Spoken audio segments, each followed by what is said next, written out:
I was standing in the hotel hallway when my phone vibrated. Room 1412. That was the room number she'd texted me 2 hours earlier. Just landed. Exhausted. Miss you. I checked the plaque on the wall. 1410. 1412 was 3 doors down. The carpet smelled like bleach and something older. Regret, maybe. Hotels always carry it. The kids were behind me, whispering, arguing about who would hug her first. I raised a finger. Silence.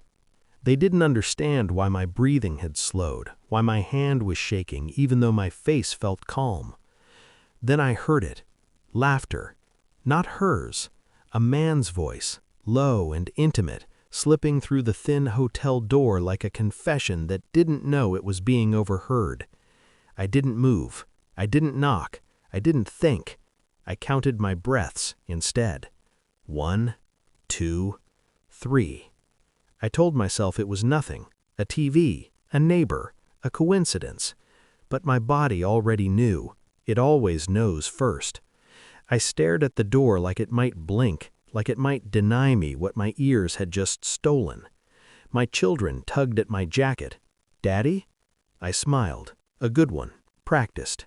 Wait here, I said. And I stood there, listening to my life unravel behind a cheap wooden door.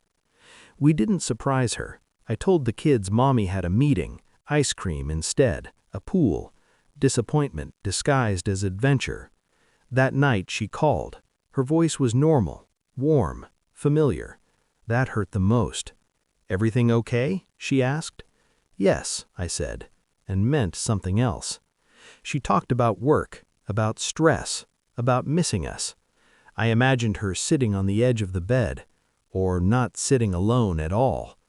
When she hung up, I replayed the sound of that laugh, again, again, again. It didn't belong in our marriage. Small things began to surface, things I had dismissed for years. Her sudden privacy with her phone, passwords changed, business trips that multiplied without explanation, and the way she had started touching me like she was checking a box. I remembered anniversaries she forgot, the way she corrected my memories in front of the kids, how often she told me I was imagining things. Gaslighting is quiet. It doesn't scream. It whispers until you doubt your own reflection. I didn't accuse. I didn't cry. I started paying attention. I became a version of myself she couldn't see. I pulled phone records during lunch breaks. I synced cloud backups she didn't know still existed. I watched timestamps instead of movies. Patterns emerged. Calls at night. Messages deleted but not erased. A name saved as a woman. It wasn't. I followed once, from a distance, far enough to remain invisible, close enough to feel the betrayal breathe. He was ordinary. That surprised me. I had expected something sharper, something worth losing a family over. I ordered a DNA test for the kids under the guise of a health screening. My hands were steady when I mailed it. At home, I played my role. Dinner, homework, kisses on the forehead.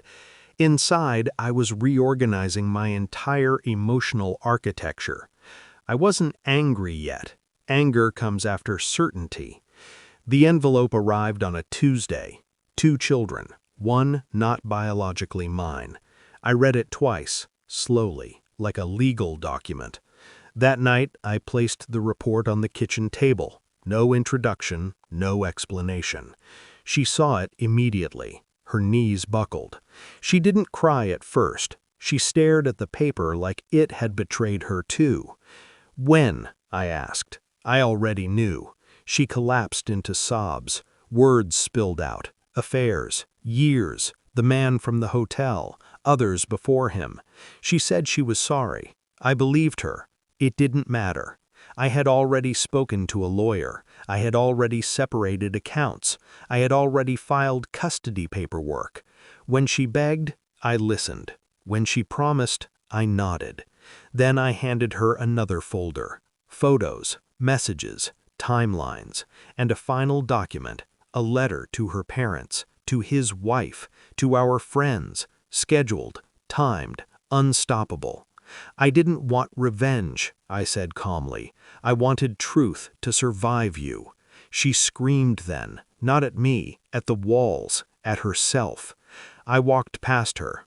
"I tuck my kids in every night now. They are safe, they are loved, they are mine in every way that matters." She sends messages, long ones, apologies stacked like excuses. I don't read them anymore. Love didn't leave me, I left the lie. And some betrayals don't break you. They teach you how to disappear from the wrong life without ever looking back.